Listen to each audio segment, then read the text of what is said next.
Shalom, meus irmãos, a paz do Senhor Jesus Cristo. Minha Bíblia está aqui aberta em Romanos capítulo 8, versículo 32. Aquele que nem mesmo a seu próprio filho poupou, antes o entregou por todos nós, como nos não dará também com ele todas as coisas? Quem tem o Filho de Deus tem a vida eterna. Quem tem a vida eterna, 1 João 5, do 11 ao 13, tem uma herança. Essa herança que recebemos gratuitamente por nascimento, ela não pode ser comprada, ela só pode ser recebida por fé. Quando Jesus Cristo na cruz pagou para que fôssemos então feitos filhos de Deus e nascidos de Deus, somos então agora da família de Deus e herdeiros de Deus e co-herdeiros em Cristo. A partir de ter essa herança que é gratuita, nós começamos a renovar a nossa mente para crer naquilo que a Escritura diz que é, no Novo Testamento, a nossa herança.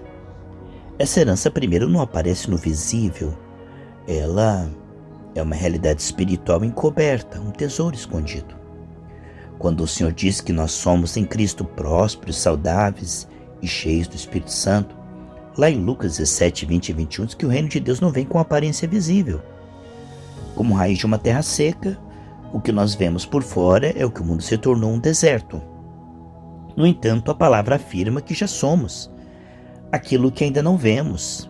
Então nós nos identificamos com o que a Bíblia diz, aquilo que Deus está vendo desde o trono, não aquilo que o mundo visível nos mostra. A realidade visível, ela pode ser mudada pela verdade da palavra, que altera a realidade.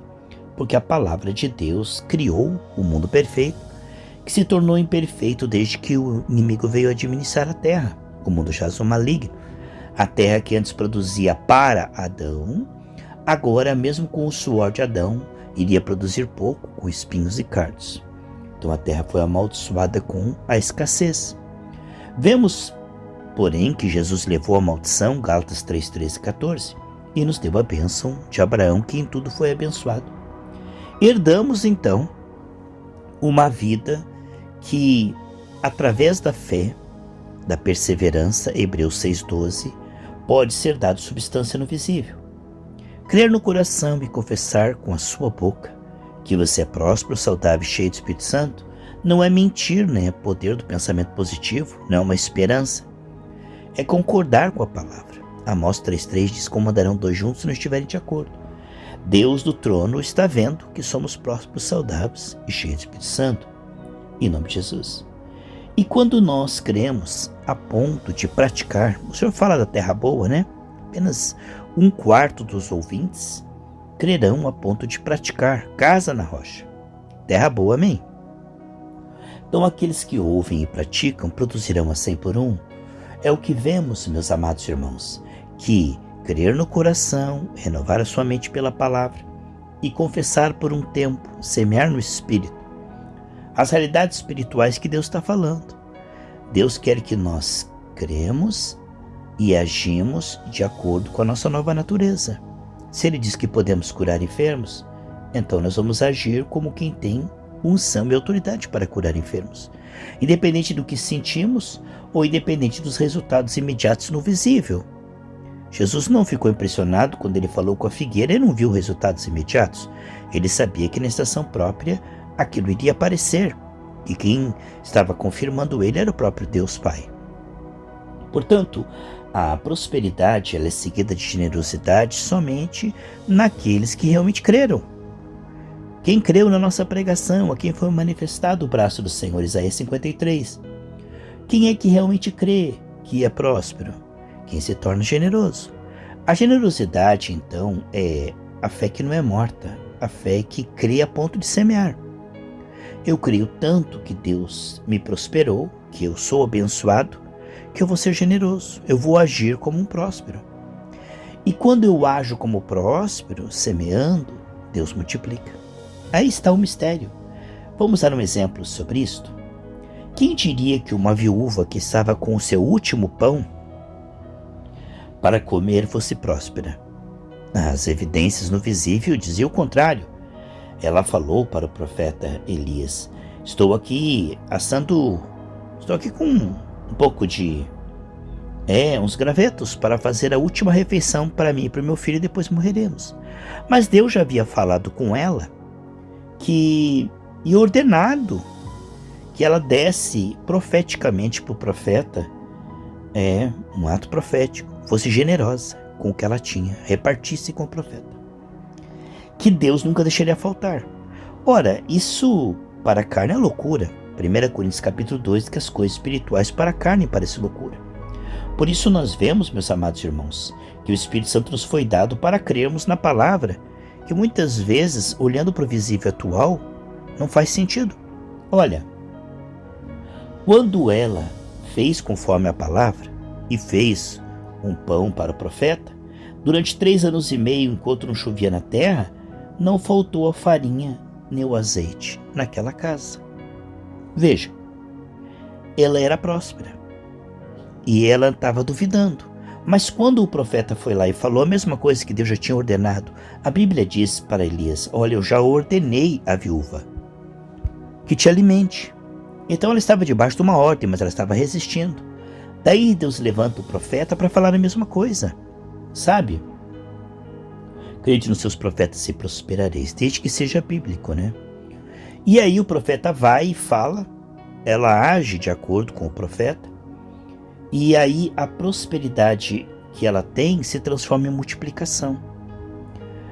Depois que ela agiu de acordo com o que Deus falou, ela que já tinha a bênção do Senhor da prosperidade não sabia.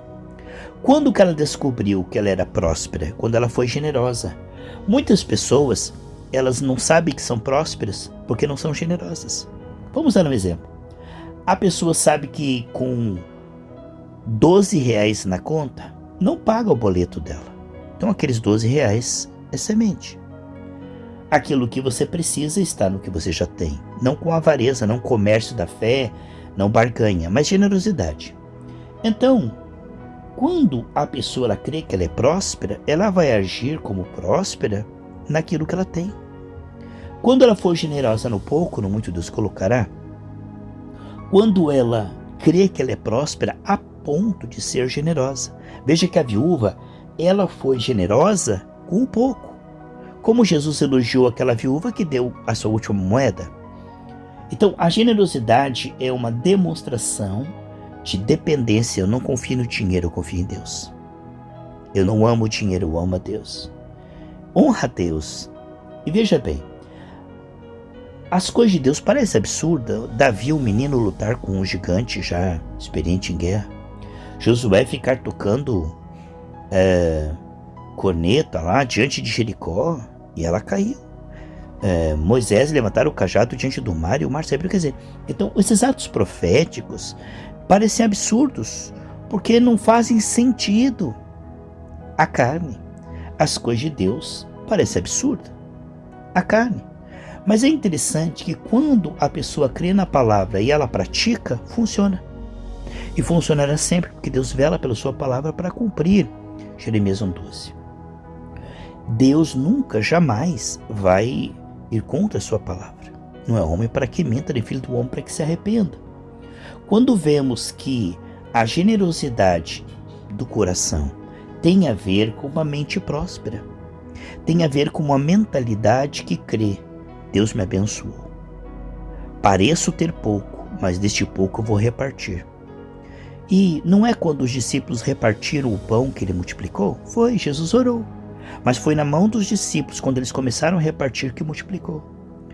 Tudo aquilo que você compartilha, Deus multiplica, desde que seja no Espírito, já se vendo próspero. Não é fazer para ser próspero, fazer para tentar agradar a Deus. Não, eu já agrado a Deus pelo sangue, eu já sou próspero e creio que vou repartir e Deus vai multiplicar. E você vai ver na Bíblia de Gênesis e Apocalipse muitos exemplos disso. Eu quero profetizar sobre a sua vida. Que essa unção de generosidade venha destravar a multiplicação na sua vida, em nome de Jesus.